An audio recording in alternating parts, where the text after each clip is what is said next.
Do you have a membership or subscription as part of your online business model? If you do, you know how hard it can be to have a real-time understanding of things like the total number of members or subscribers you have, how many members or subscribers you have at each payment level, when people are churning out of the membership, and what month of the membership or subscription your customers are currently in. So in today's video, I'd love to take you on a tour through an example dashboard, and as we move through, talk about why these numbers are important to know and how they can help you to make decisions that can help you to grow your customer base and your revenue.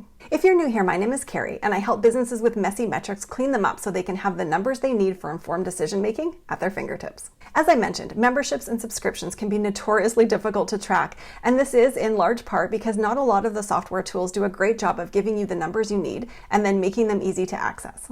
When you have a recurring revenue model such as this, it's so incredibly important for you to stay on top of your key numbers so you can easily identify things like where your bottlenecks are, how much you can spend to acquire a customer, and how you can provide better service to your customers at particular times in their journey with you. Since I work primarily with online businesses, this challenge with subscriptions and memberships is one that I heard voiced over and over and over again. And since I know what a game changer it can be to be able to answer key questions around customer behavior, I started building automated dashboards specifically for tracking these kinds of products. I'm very excited to be able to show you some examples of this kind of dashboard, so let's dive in and take a look. The first page we're going to look at today is sales tracking specific to a membership or subscription.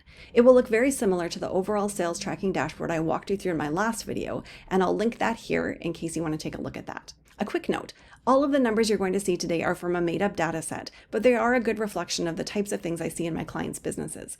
And all of the numbers in this entire dashboard are pulled in automatically. This means that once I have set up all of the automations behind the scenes that extract this data from whichever cart tool you're using, it's made available to be displayed in a report like this one. So when it comes to your sales tracking, there's a few areas you want to be able to easily visualize. First, your overall numbers from your membership or subscription. Here, you'll see I've selected a date range of February to March, and across the top of the dashboard, we can easily see the total amount of revenue generated, the revenue generated by new sales and by rebills, any refunds that have been issued, and the total number of transactions. This means you'll always have the ability to, at a glance, see the overall general health of this income stream and how much new business you're generating. It's also wise to keep an eye on the amount you are issuing in refunds, as this helps to quickly identify if there are any delivery problems that need to be addressed before they start to widely impact your customer base. Next, we have a breakdown of how much your revenue is being driven by each level of your membership.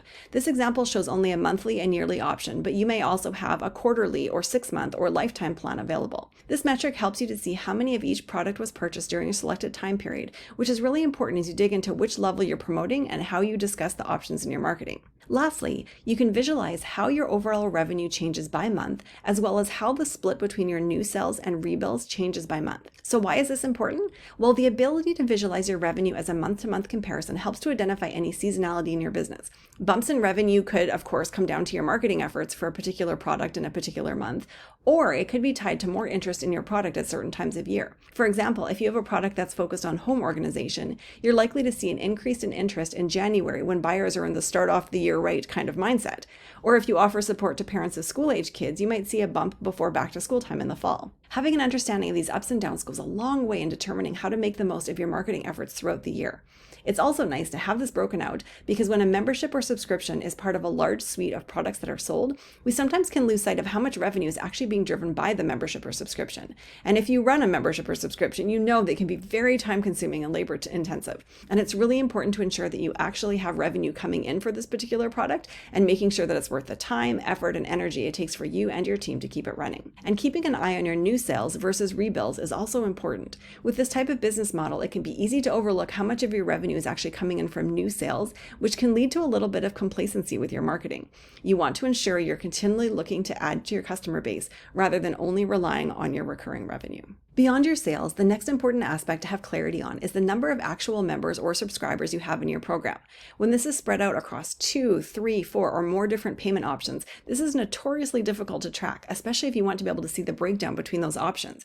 But with an automated system, you have those numbers at your fingertips whenever you want to check on them. This overall active number is important so you can quickly check to ensure you're reaching everyone. For example, if you're sending emails out to all of your members at once, or if you want to see what percentage of your members are actually joining your related Facebook group. If you don't have an idea of how many total members you have, that makes it really, really difficult to do. We also have a chart here showing how many new members are signing up each month, split between monthly and annual members. Just as tracking overall revenue month over month gives you valuable insight sites, the number of each type of new member is also key. Monitor your numbers in comparison to the marketing campaigns you're running and work towards creating consistency in the number of new members or subscribers you welcome each month. Look for down months and strategize the new marketing opportunities you could implement to help bump up numbers in months where things are typically slower. The final 2 dashboard pages I want to share today are some of my favorites, as they really dig deeply into the customer behavior you're seeing when it comes to churn and where your customers are currently in your membership or subscription. And there is so much gold in there. We're only going to take a look at the split out and the numbers for monthly members, but obviously this can be replicated for annual members or every 6-month members and the like. So let's take a look through these. At the very top, you'll see the total number of monthly members since the inception of the membership. One of the things that's really important to me when setting up the tracking automations is to ensure that we're pulling all of your historical data for reference. Here, you can see that in this made-up data set, there was 924 total all-time members over the entire course of the membership. 417 of those are still current members, and 507 have churned out, or in other words, they've canceled their membership. This first chart shows where we're losing people in the membership. Are we losing them after they make 1 payment, after they make 2 payments, after they make 3, and what percentage of our lifetime monthly members are lost after that particular month? In this example, after the first payment, they lost 90 people, which means that out of the 924 that were originally have signed up for the membership at some time, they lose 9.74% of their people after 1 payment. After 2 payments, they lose an additional 9.19% of people. When you can see how many people are going to churn out on a monthly basis based on the numbers that you have historically seen, it enables you to accurately pinpoint a goal customer acquisition cost. When you know, for example, that your customer lifetime value is $50, it helps to inform how much you can spend on actually getting that customer in and ensuring that you're able to generate a profit based on those numbers. These numbers also help you to pinpoint at which point you could offer better support to your customers. In this example, you can see the first month and the second month obviously have the highest percentage of people lost. This enables you to start brainstorming what you could do to retain people better after those first and second payments. This could include things like, is there a messaging mismatch between what customers are expecting from the membership or subscription and what they're actually receiving? Could your onboarding process be smoother? Could your product be delivered in a more easy to access way? How could you get them really on board with the mission of your company and the product or service that you're including in the subscription or membership to ensure that they have such an incredible experience in that first 2 months that they wouldn't ever dream of leaving? Are they getting plugged into your community as quickly as possible? Do they feel welcome? And don't forget, reaching out to your customers for feedback here is invaluable. Whatever the reason that they're dropping out of those points, it's important that you track this and keep an eye on it over time so you can start to address where the biggest problems are happening. You can see here that as people progress through these particular set of months, the longer they stay, the less chance they have of leaving. So if you can start to keep an extra 2% of people from each of those months, chances are they're really going to stick with you. And that's what happens in a lot of memberships. Once people join, their needs are being met and they feel like a solid part of the community, they never want to leave. Secondly, as we look down here, we can see how many members are currently in each month of the membership. This is also crucial because it helps you to make decisions about what your next steps in the customer journey can be. Let's say, for example, you might see you have a big cohort of people that are coming up to their 10th or their 11th month in their membership or subscription. In that case, you want to make sure you have a really great process in place for having them renew for another year. If you have significant drop-offs at other time periods after the initial sign up, dig into those too. Maybe you see a bump of cancellations after the 4th payment. Why is that happening? Could it be that all of the course info is typically consumed by that time and members are no longer seeing value? Is that a time period where burnout of using the subscription sets in? The data is telling you a story, and if you're willing to lean in and listen, you can up your customer support in incredible ways. The final view I want to share with you is the exact same information I just showed you on the previous report page, but in this particular case, we can see the breakdown of those numbers by where the leads came from. So yes, we have the totals here for reference, but now you can have a side-by-side comparison of those that came from organic marketing and those that were generated by paid Facebook ads.